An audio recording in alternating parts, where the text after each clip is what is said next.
Hi there guys, it's Ed Barn, the social anxiety coach again here, and today I want to give you 5 tips related to overcoming your social anxiety.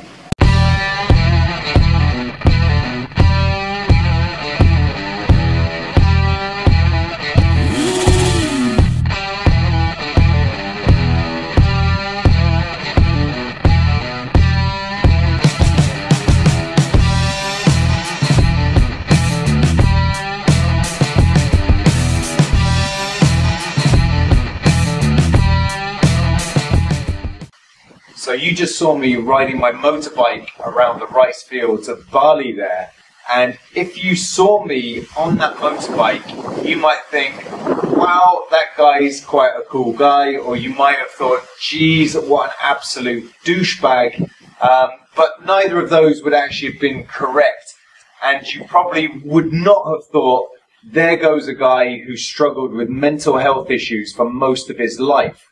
So my first tip is to not be deceived by appearances. I struggled with social anxiety right up until a few years ago, but you wouldn't know that from how I am now.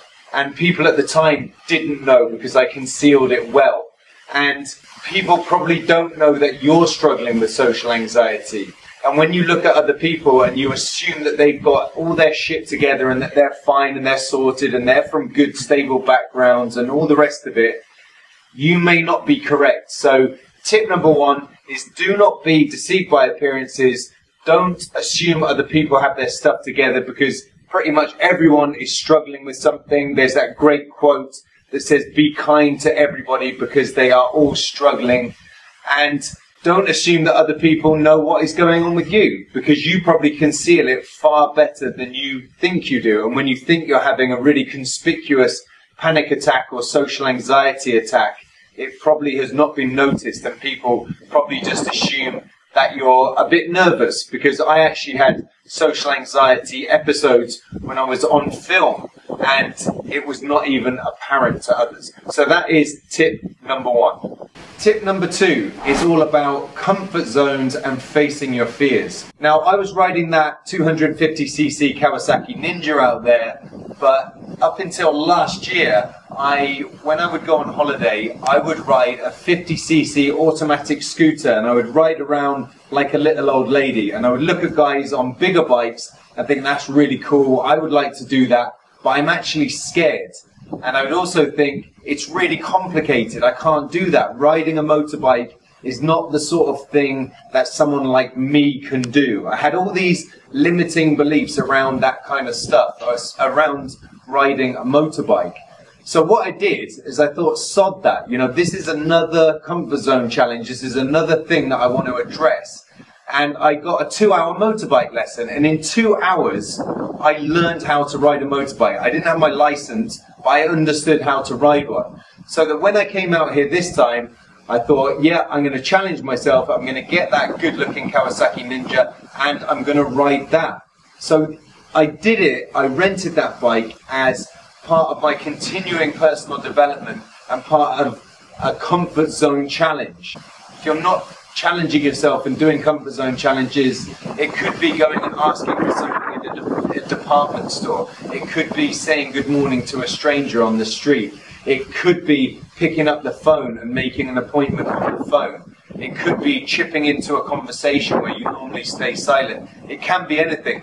But if you're not doing it, I highly recommend that you start doing that today. And also challenge some of these limiting beliefs around ideas like, that's just not for me, or that's really difficult, that's for those people, that a person like me couldn't do something like that, a person like me couldn't go to Toastmasters, or a person like me just isn't the kind of person that could walk into a party on my own and speak to people. Whatever it may be, something that you wanted to do that you're holding yourself back from doing because of your social anxiety and because of limiting beliefs, have a look at some of that and see if you can challenge those limiting beliefs and become more the person that you do want to be, and challenge that idea, because it's very, very exciting. For me, just riding that motorbike around, even though I'm 36 and it would be nothing for other people, it's exciting for me because I had this idea, You know, that's not the sort of thing that I could do.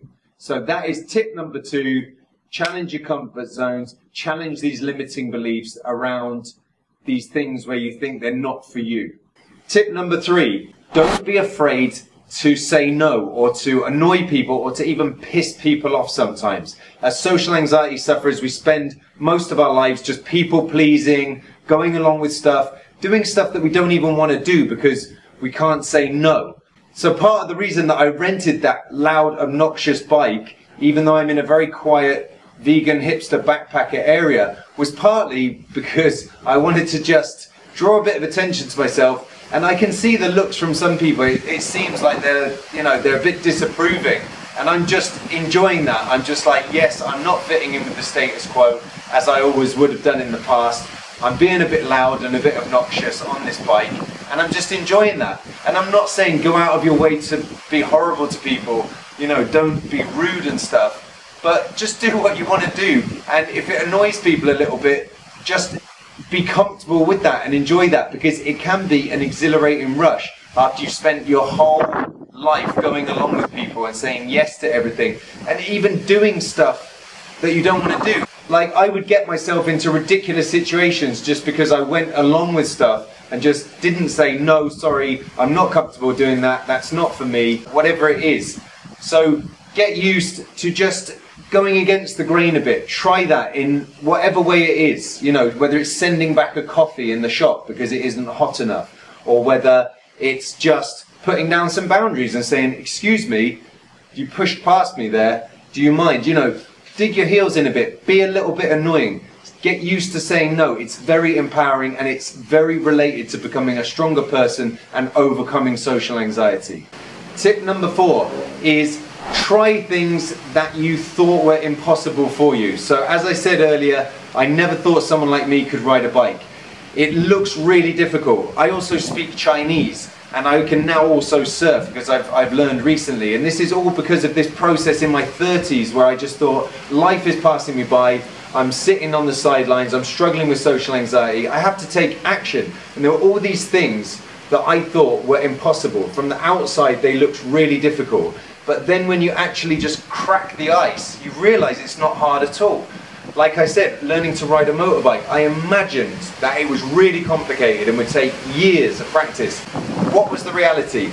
Within 2 hours of practicing in my lesson with this guy, I had learned how to handle a 125 geared motorbike. So tip number 4, challenge these things that you think are impossible. Give them a go. And I'm talking about social anxiety stuff. Stuff like going and asking for something in a shop, or putting your hand up in a staff meeting. Stuff that you think is really, really tough. Just break down that barrier and give it a try. Obviously, be careful of your boundaries and your comfort zone. Do not push yourself too far or traumatize yourself. But if there's something that you think you're holding back on because you think it's really tough, but you could give it a try and investigate it. You know, it could be public speaking, it could be any manner of things. And even if it's not related directly to social anxiety, like with me riding a motorbike, it kind of is related tangentially, because you grow in confidence and it empowers you, and that translates over to other areas of your life. So tip number 4, challenge these things that you think are impossible and give them a try. My 5th and final tip is, it is never too late. It is never too late to start overcoming social anxiety. It is never too late to start becoming the person that you always thought you would be. You haven't lost your life because of social anxiety. As long as you're still drawing breath, you still have the opportunity to overcome it and be who you want to be.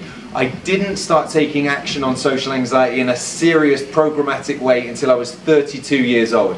I didn't learn to ride a motorbike until I was 36. I didn't learn to surf until last year when I was 35. All of these things which I wanted to do and thought, that's for another time, that's for somebody else, I can't do it, my life has gone. I've lost my life to social anxiety, I've missed out on so much. I got to that point in my early 30s and was like, fuck this, enough is enough, I have to take action.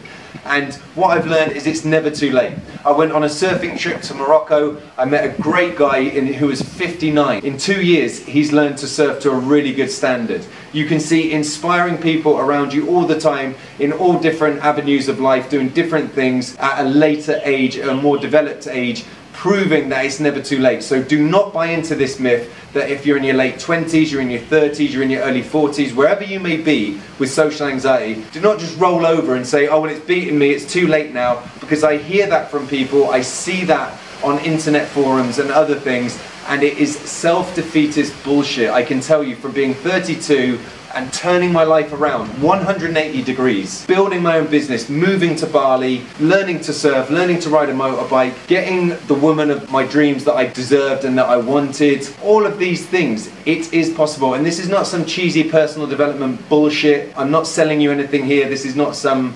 platitudinal, aphoristic crap.